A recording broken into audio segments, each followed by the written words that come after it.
What the heck, Karen? Part 1. The Spark.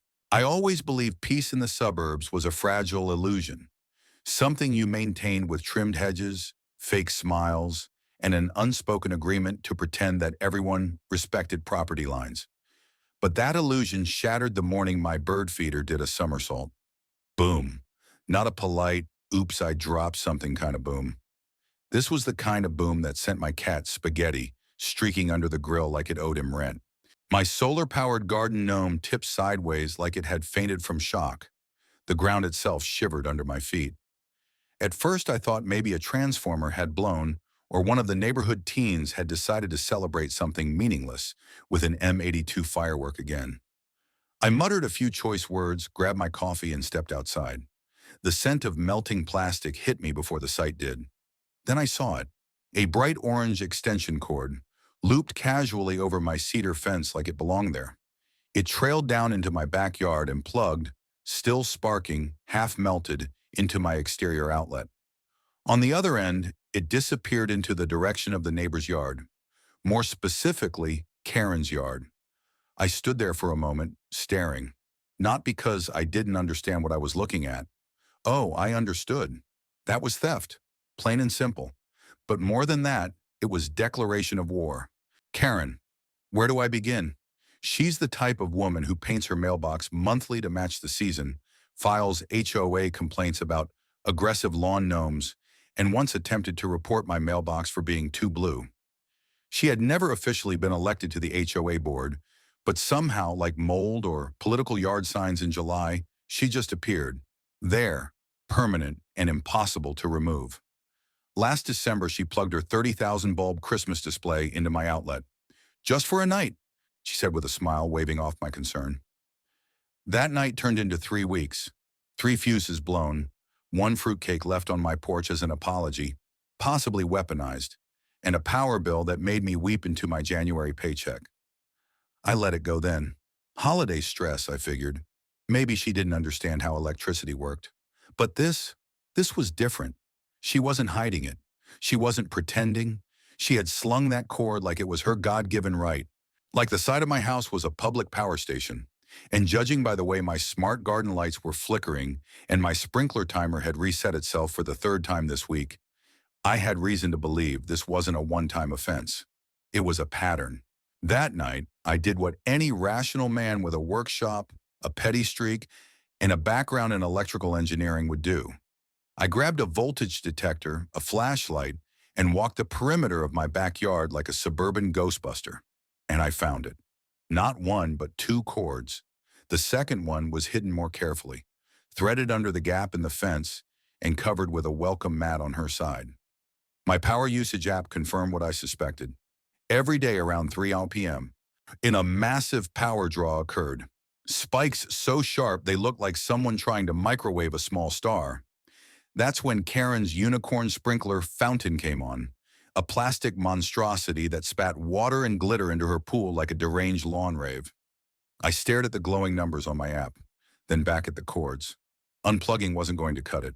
See, Karen didn't respond to boundaries. She responded to drama, so I gave her just that. I went into my garage and started sketching. The device needed to be legal. No actual danger, no grid interference. Just a petty, glorious deterrent that screamed, "This is what you get for messing with someone who wires circuit boards for breakfast." I called it the breaker bomb. Not a bomb, of course. Just a custom-built circuit that could detect unauthorized current draw and respond with a 100 dB alarm, well within city limits, strobe lights, and a glitter cannon that would erupt in a shimmering pink and silver downpour like Studio 54 had exploded in her pool shed. For dramatic flair, I added a confetti cannon and synced it to my phone. If someone plugged into my outlet again, I'd know. Instantly. I tested it in my garage. 1 squirrel abandoned its nest. A jogger tripped over his own feet. A passing couple crossed the street. It was beautiful. But I wasn't ready to deploy it just yet. First, I needed Karen to think she'd won. The next morning, I removed the lockbox on the outdoor outlet. I mowed the lawn near the fence line. I coiled her cord neatly beside it like a peace offering from a defeated enemy. She didn't say anything, just smirked when she walked past that afternoon, coffee in hand, sunglasses on, the smug glow of someone who thought they had outsmarted their nerdy neighbor. By nightfall, the cord was plugged in again. I waited. 2:41 p.m. My phone buzzed. Unauthorized draw detected. System active. I raced to the window. From behind my hydrangeas, I filmed the spectacle. The moment the unauthorized voltage tripped the sensor, the breaker bomb sang its song. The alarm wailed like a fire truck trapped in a blender. Strobe lights flashed through the slats in the fence like paparazzi at a red carpet. A burst of glitter and confetti exploded into the air over her backyard, like a unicorn had detonated. Karen, reclining in a patio chair with a mimosa, screamed. Her husband, startled, fell backward into their inflatable unicorn. Neighbors peeked out from behind blinds. A kid on a scooter shouted, "Yo, backyard rave!" It was everything I had dreamed of and more. Karen stormed to my front door, still dripping glitter. "You could have killed someone." "It's glitter, Karen, not a Claymore mine." She tried to argue, but her voice was drowned out by two officers approaching from the street. Apparently, someone had reported domestic screaming and suspicious lights. Perfect. I calmly showed the officers the footage, the blueprints and the data logs. Karen tried to interrupt. The lead officer held up a hand. "Ma'am," he said, "that's theft, power theft." "I didn't think he was using it," she protested. "It doesn't matter." By the time they left, she had been issued a noise violation, a warning for tampering, and a suggestion to invest in her own power source. She glared at me one last time. "You couldn't just talk to me?" "I did. 3 months ago. You said it was just one night. Remember?" She stomped off, dragging the glitter-drenched cord behind her, like a defeated snake. I swept up confetti to the tune of "We But I Wasn't Done." Because Karen never goes down quietly, and I had a strong feeling she'd be back, which is why I started building Breaker Bomb 2.0 that same night. Part 2, Retaliation Protocol Breaker. Bomb 2.0 wasn't designed for drama, it was designed for precision. Version 1 had made a statement. It shouted, it glittered, it got laughs. Version 2, it documented, it observed, it collected. This time I wasn't just setting off a neighborhood show, I was building a courtroom exhibit. If Karen so much as brushed my outlet again, I'd have evidence clean enough to hang in a gallery. The upgrades were elegant. A motion-activated camera built into a decorative garden lantern focused on the outlet. A voltage trigger that alerted me and automatically logged the draw with timestamps. A speaker that calmly, firmly played a recorded message in my voice. "This outlet is monitored. Unauthorized access will be reported. Step away." I could have gone with a robotic voice, or even a Morgan Freeman impersonator, but I wanted her to know it was me. I saw her, I knew. And this time, I was ready. To top it off, I programmed alerts to go to my lawyer, the HOA board, and even the non-emergency line. Not 911, of course, but the one they use for complaints about weird smells and fox sightings. Everything was synced to the cloud, triple backed up, and encrypted. By Friday night, my backyard was Fort Knox in khaki shorts and New Balance sneakers. Saturday morning, 9:03 a.m., the Karen storm returned. She didn't sneak. She didn't creep. She strode across her lawn like a Marvel villain arriving at her third act. Extension cord in hand, bathrobe billowing, sunglasses reflecting the heavens, or at least my patio umbrella. I stood at the kitchen window sipping coffee. She plugged in. Her speakers crackled to life with some hyper-pop remix that sounded like a blender having a seizure. 10 seconds later, the speaker kicked on. "This outlet is monitored. Unauthorized access will be reported. Step away." Karen froze mid-step. The camera rotated slightly, locking onto her face. The red status light blinked. She yanked the cord out like it had bitten her, muttered something best not transcribed, and stormed off. 3 minutes later, she returned. This time with her husband, the sandal sock enthusiast, holding what looked like a cartoon shark-shaped flashlight. I switched on the live feed. They were inspecting the outlet like it was a cursed relic. Karen screamed toward the fence, "This is harassment!" I stepped outside and leaned on my porch railing. Protecting my own outlet is harassment now? It's on the shared wall. No, the fence is shared. The outlet is embedded in my brick. Her husband chimed in. HOA says it's a gray area. And I say it's blinking red and filming your every move, I replied, smiling.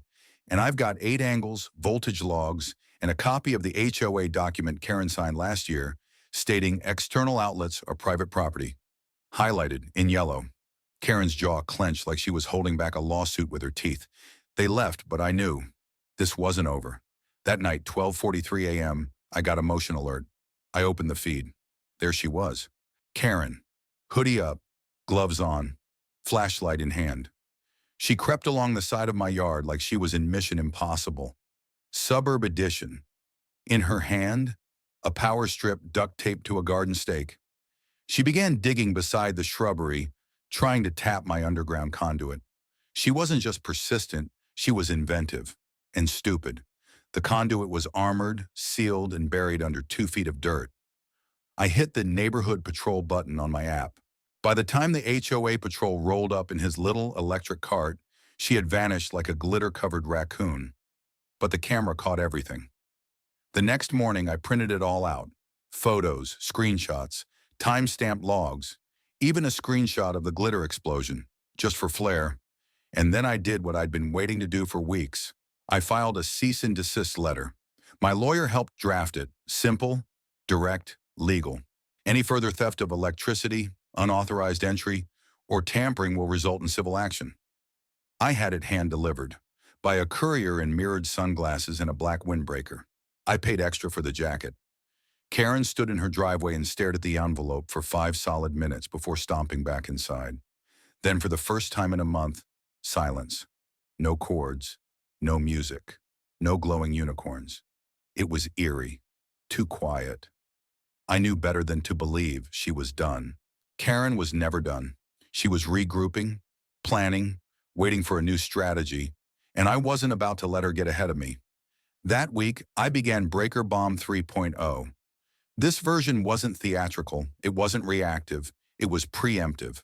I designed a community-grade protection system, something that could apply to every single outdoor outlet in the HOA if they ever wanted it. Remote-controlled outlet locks, community tracking dashboard, real-time current logs accessible by homeowners.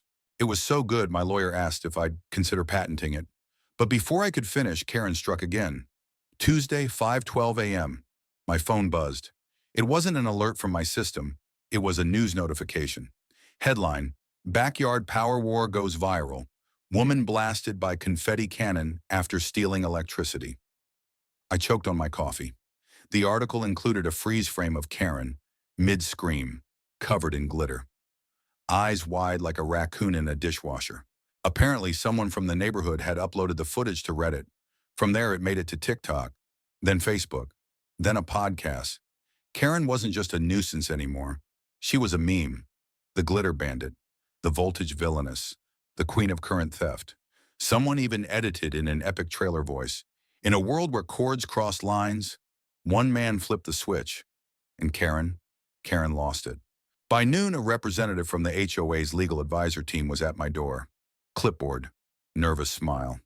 Mr. Jensen, he began, Karen has filed a formal complaint. Of course she has. She's accusing you of harassment, endangerment, and emotional distress. I made him coffee and showed him everything. The logs, the footage, the signed HOA documents, even the glitter cannon specs. He sighed. Between you and me, you're not the only Karen complaint we're dealing with this week. She accused your neighbor across the street of witchcraft for changing their aloe plant's color. I almost felt bad. Almost. But Karen wasn't done. Later that day, a landscaping crew showed up in front of my house. Big truck, loud tools. They claimed they had a beautification order from the HOA. Apparently, Karen filed a code violation for subpar lawn maintenance. My grass was greener than hers. I had the HOA compliance letter ready. The crew left after 10 minutes. One guy gave me a thumbs up. Man, whatever you did to that lady, mad respect. The real turning point came that Thursday. The HOA called an emergency meeting, ostensibly to discuss community restoration. But we all knew the truth. It was time to deal with Karen. The clubhouse was packed. People stood shoulder to shoulder. Some brought popcorn. Karen arrived 15 minutes late, in sunglasses and a scarf, like a reality TV star avoiding TMZ. The chairman stood up. He didn't say her name at first. He didn't need to. He just read out 17 complaints of power theft, 9 HOA code violations, 3 documented incidents of property tampering, multiple social media posts mocking neighbors, and then the video, my glitter bomb, the alarm, her scream, the confetti, the unicorn. The crowd exploded with laughter. Karen went purple. She tried to object. The chairman held up a hand. "This isn't about embarrassment," he said. "It's about behavior. And this community is tired of yours." The vote, unanimous. Karen was stripped of her board title, put on probation, required to have co-signers for all future complaints, and warned another violation, legal action. She stormed out before the meeting ended. The next morning, a for sale sign appeared on her lawn. But I wasn't celebrating yet, because Karen always had one last move. And sure enough, she did. Later that night, I found it. A power splitter, duct taped under my fence.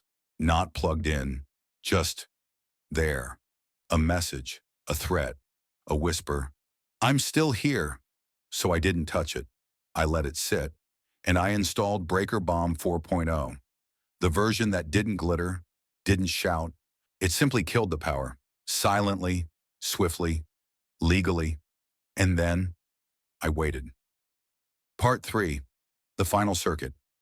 Karen's message under the fence, a dusty, duct-taped power splitter, didn't hum, didn't buzz, didn't glow, but it spoke volumes. It wasn't about electricity anymore. It was about control. She couldn't win, so she wanted to remind me she could still try. A symbolic threat, a petty parting gift. I didn't take the bait. I didn't rip it out or send another cease and desist. I let it rot in the dirt until it vanished 3 days later, likely claimed by a squirrel or Karen herself during one last late-night scuttle. But I didn't drop my guard. I had Breaker Bomb 4.0 in place now. No strobe lights, no speaker system, no glitter. Just a smart fuse that cut the power instantly the second any foreign voltage was drawn. And it silently triggered 6 cloud backups of the entire incident. I also synced the logs to a new folder titled Karen Containment Protocol, Active Monitoring Archive. It felt good, but something was missing. Then the moving trucks came. It was surreal. Karen was leaving. She didn't announce it. She didn't throw a farewell party. She didn't hand out any suspicious cupcakes. No.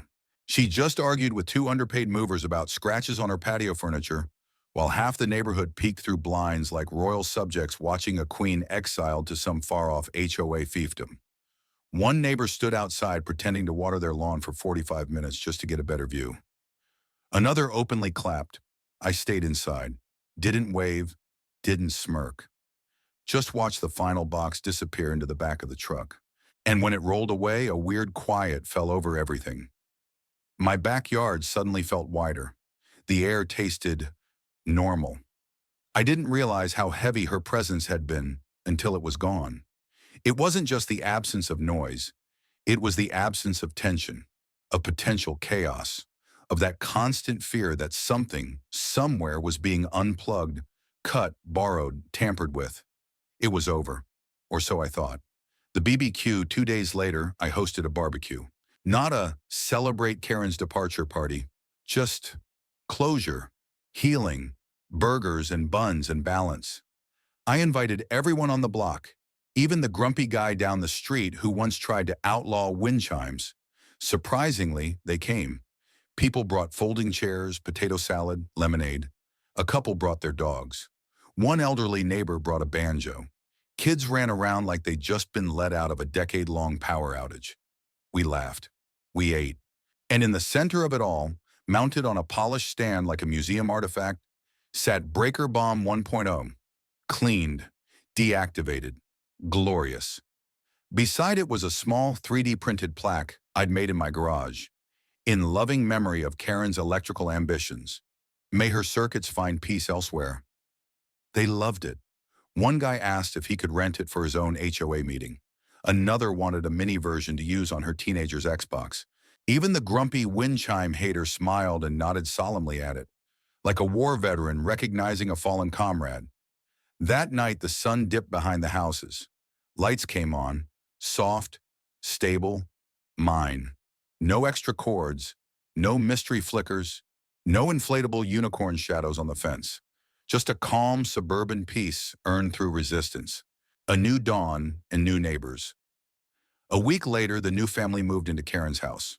A young couple, friendly smiles, casual clothes, a baby on the hip and a plate of cupcakes in hand.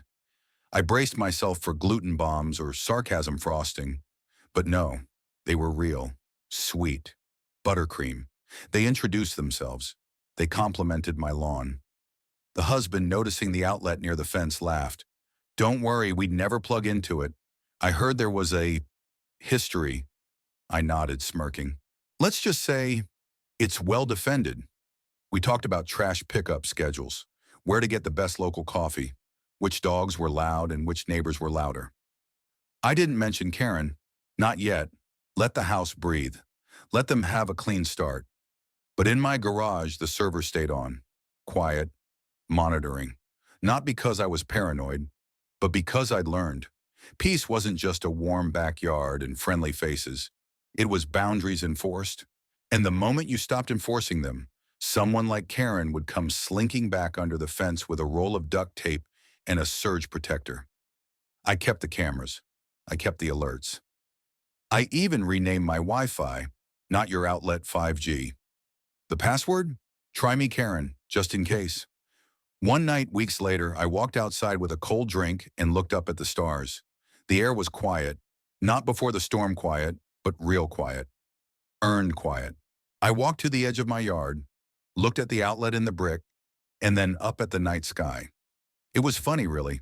All of this, neighborhood chaos, HOA wars, glitter explosions, had started over something so small, an extension cord.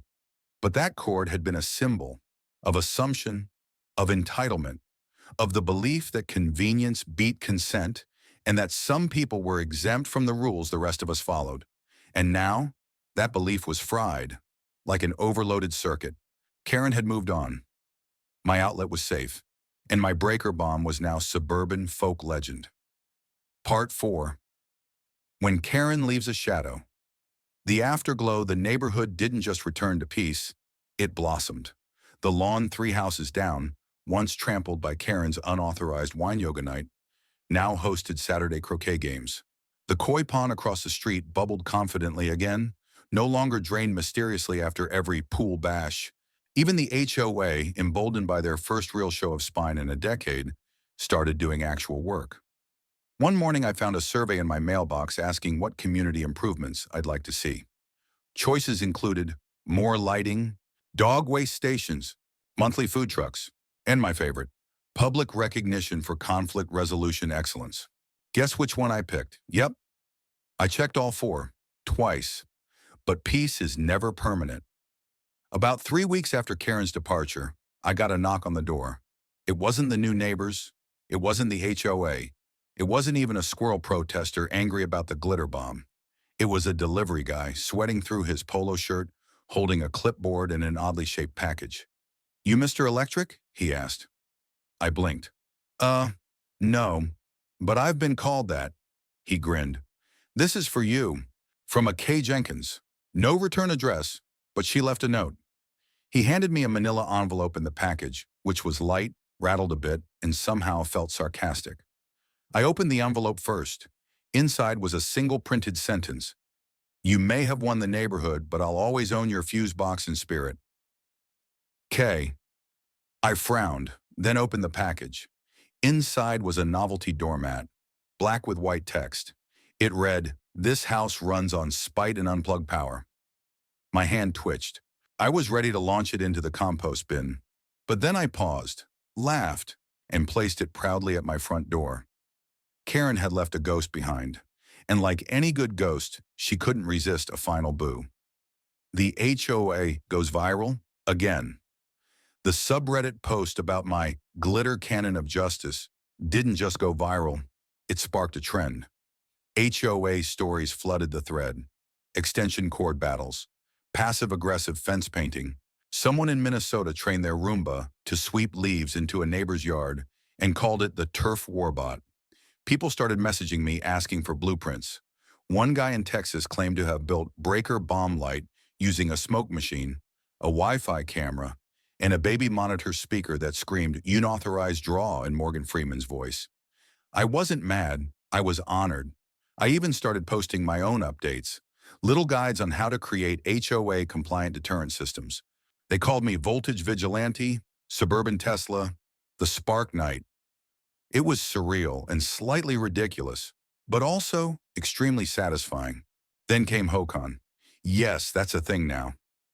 HOCON, a gathering of neighborhood warriors, board members, and suburban engineers. I was invited as a panel speaker. Topic? Boundary setting through electricity, peaceful resistance, and the confetti clause. I laughed so hard when I got the email, I dropped my coffee on the blueprint for Breaker Bomb 5.0. But I said yes, of course I did. Enter Gary. Just when I thought Karen's exit meant the end of chaos, life reminded me, HOA neighborhoods never run out of Karens. They just respawn with new names. Gary was the new neighbor's uncle. He moved in temporarily to help with renovations. He was about 60, wore fishing vests unironically, and seemed to believe every single backyard conversation was a personal invitation. I first noticed him watching me from behind the fence. Sunglasses, not blinking. 2 days later, he knocked on my door and asked, "Mind if I plug in my electric sander? I just need 5 minutes." I hesitated, then said, "You can, but I'll need to register the voltage draw on my system, and I'll need a photo ID." He blinked. I didn't. He never asked again. But the message was clear. A new challenger had entered the arena. Karen's final legacy. On the 1-month anniversary of the glitter bomb incident, I threw a tiny Power Independence Day gathering. Just a few friends, some grilled corn, a slideshow titled From Outlet to Outrage, A Journey. We toasted with lemonade and shared HOA horror stories under string lights, connected, of course, only to my own well-secured outlet. As the night wound down, one of my friends, Jen, a graphic designer, handed me a gift. It was a custom metal sign shaped like a caution triangle that read, "Caution, you mess with the outlet, you get the boom." Below it, a cartoon version of me holding a glitter cannon, standing victoriously on a spark-covered lawn. It was glorious. I hung it on my fence the next morning, right above the outlet, right where Karen used to plug in her dreams. Part 5. Power Plays and Porch Lights. The Peace Before Gary. By now, my yard was less a home and more a suburban fortress. I had an underground power cutoff with a fingerprint scanner, motion sensors disguised as garden gnomes, a backup solar grid that powered only the breaker system in case of blackout, a squirrel-proof camera after one particularly curious rodent triggered a false alarm that set off a neighborhood rumor about UFOs. People used to walk their dogs past my house like it was just another mailbox.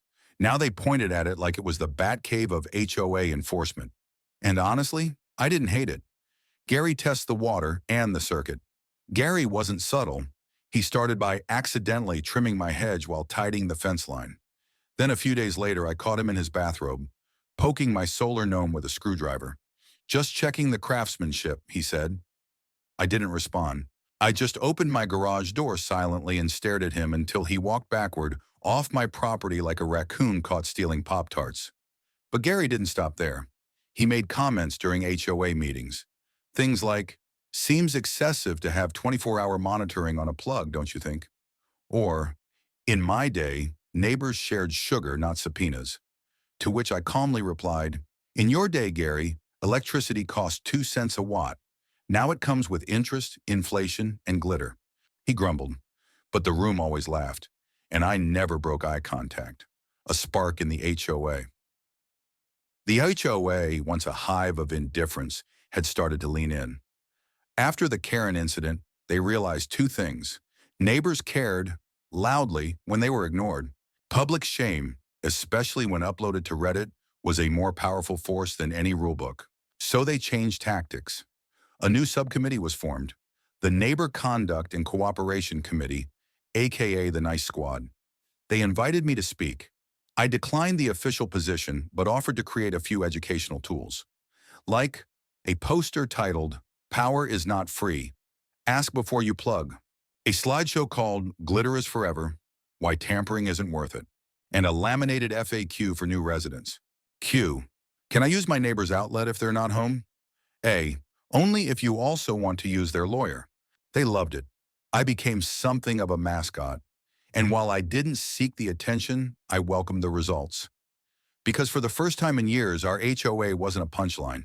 It was functional. Almost. The fence incident. It happened one breezy Tuesday afternoon. I was watering my plants, well, mostly just making sure my motion-sensing sprinkler worked, when I heard the unmistakable sound of metal on brick. I turned. Gary was trying to install a second outlet on his side of the shared fence, directly opposite mine, a passive-aggressive move if there ever was one. I walked over. He pretended not to see me. I cleared my throat. "What you doing there, Gary?" He turned, holding a cordless drill like it was a sacred artifact. "Just making some home improvements. Totally legal." "Sure," I nodded. "Just make sure you're not tapping into my line. The last person who tried that ended up with confetti in their driveway and 800,000 TikTok views." He smirked. "I'm not, Karen." "No," I said, stepping closer. "You're the sequel, and sequels usually bomb harder." He grunted, but he unplugged the cord. The message landed. For now. The call that changed everything. That Friday, I received an unexpected call. It wasn't the HOA, it wasn't a neighbor, it was from a producer. Apparently, my confetti cannon had been featured in a YouTube compilation titled Neighborhood Legends, The Homeowner Avengers. I'd been slotted between a guy who trained his dog to chase away porch pirates and a woman who fought off crows with opera music. "We'd like to feature you in a short docuseries," the producer said. Working title, What Justice Looks Like. I laughed so hard I almost dropped my drill.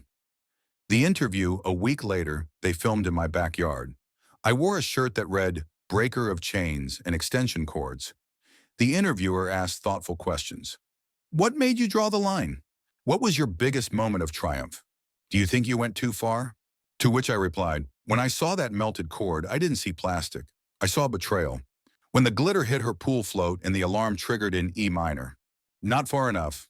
It was all tongue-in-cheek, of course. But the message was clear. Respect boundaries or get the boom."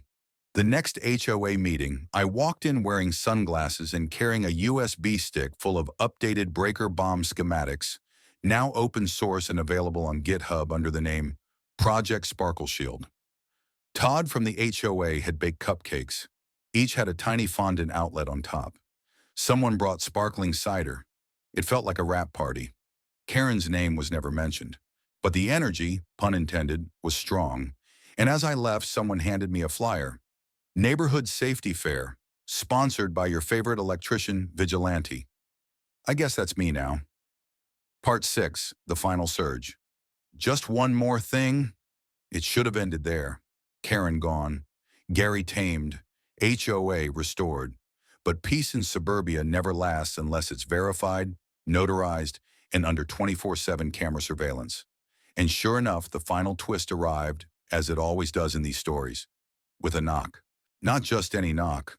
A knock from a delivery guy holding a small padded envelope and an expression that said, "I don't get paid enough for this." "Package for the Spark Night?" I blinked. That's me. The device inside the package? A thumb drive, no note, no return label. Just a white sticker on the USB that said, "For when the lights go out." Creepy? Yes. Did I plug it into a virtual machine, isolate it from the network, and scan it with 3 antivirus programs? Also yes. And when I finally opened it, what I found was unexpected. A folder labeled HOA Surveillance. Inside, dozens of video clips, hidden camera footage, audio recordings, screen-captured emails, mostly of Karen.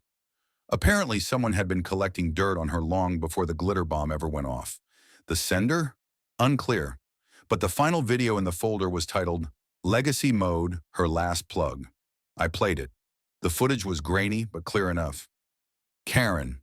The night before she moved, in her garage, packing boxes, she pauses, walks over to a small bin, pulls out a tangled extension cord, stares at it. Then to no one in particular says, "Next neighborhood won't know what hit 'em," and smirks. I stared at the screen, then smiled. She wasn't done. She was just relocating. The Karen protocol. That night, I updated my smart breaker system to include a new failsafe. I called it Karen Protocol, Auto Arm if unfamiliar cord detected. It scans the voltage pattern, cord type, plug angles, and even thermal signature. If any of them match Karen's previous setup, boom, confetti, sirens, a new TikTok chapter. I may not know where she moved, but if she ever returns, my house will be ready. One last gift. At the next HOA meeting, I didn't bring blueprints or complaints. I brought a donation, a polished, working version of the Breaker Bomb 3.0, mounted on a custom stand, painted gold. It now sits proudly in the HOA clubhouse lobby with a plaque that reads, "In memory of petty crimes and glittery consequences. Don't be like Karen." Epilogue, a brighter neighborhood. A month later, the new neighbors threw a small outdoor movie night. No cords over fences, no rogue speakers, just neighbors. Lawn chairs, popcorn, laughter. A kid waved at me and shouted, "You're the guy with the glitter cannon, right?" I grinned. "That's me." He looked amazed. "You're a legend." I sipped my soda. "Nah, kid. I just like quiet nights." The last scene. It was a clear, calm evening.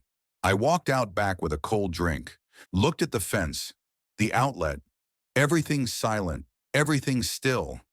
And for the first time in a long time, I unplugged the alarm, just for the night. Because true peace isn't the absence of extension cords. It's knowing the whole block is finally plugged into respect.